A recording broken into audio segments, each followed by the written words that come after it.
हाँ, supreme court में sir आज बंगाल में राष्ट्रपति पद लगना चाहिए सर आपको। बंगाल में राष्ट्रपति राजवट क्यों लगना चाहिए? बीजेपी की अगर ये मांग है तो पीआर फाइल हुआ सर, पीएल तो फाइल होती रहती है।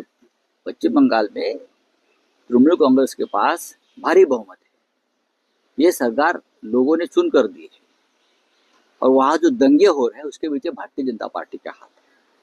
वहां के जो दंगे है ना, बीजेपी चाहती है वहां दंगे हो जाए और दंगे के बहाने वहां राष्ट्रपति शासन लगाया जाए। ये भारतीय जनता पार्टी की एक कूटनीति है, राजनीति है।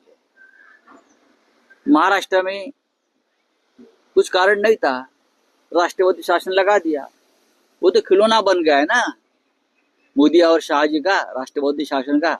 मणिपुर में 3 साल के बाद लगाया, हजारों लोग मारे गए, सैकड़ों महिलाओं पर अत्याचार हो गए, तब नहीं लगा। राष्ट्रपति शासन उनके लिए खिलौना बन गया है। इस तरह से राष्ट्रपति शासन नहीं लगता है और राष्ट्रपति शासन लगा के आप राज नहीं कर सकते। जो कहा है राहुल गांधी जी ने अमेरिका में जाकर, और सही है। ये देश में सभी काम गैर कानूनी तरीके से चल रहे हैं। चुनाव आयोग के ऊपर बीजेपी का नियंत्रण है, राष्ट्रपति भवन पर बीजेपी का नियंत्रण है, सर्वोच्च न्यायालय पर बीजेपी नियंत्रण लाना चाहती है। तो डेमोक्रेसी और फ्रीडम है कहाँ, मुझे बताइए। जब चाहे हम राष्ट्रपति शासन लगा दे, जब चाहे हम सुप्रीम कोर्ट को गाली देंगे, बकवास करेंगे। यही चल रहा है ना इस देश में।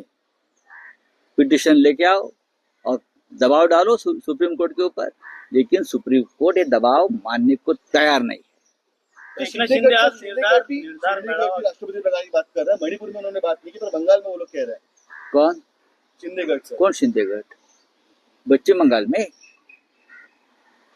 आश्चर्य है कि अब तक ये वाशिंगटन अमेरिका में राष्ट्रपति शासन लगाने की बात क्यों नहीं कर रहे, या इंग्लैंड में।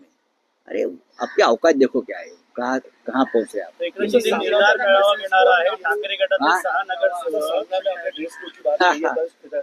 अगर ड्रेस कोड की बात की है तो ड्रेस कोड सबको लगे ना। मंत्रालय में जो मंत्री आते हैं उनको भी ड्रेस कोड लगाई। जो आईएएस आईपीएस को ड्रेस है, आईएएस को भी ड्रेस कोड लगाई। सबको ड्रेस कोड लगाए। जनता नंगी है, गरीब जनता के पास कपड़े नहीं है और ये ड्रेस कोड की बात कर रहे हैं। चलिए, घोटाळा झालेला आहे।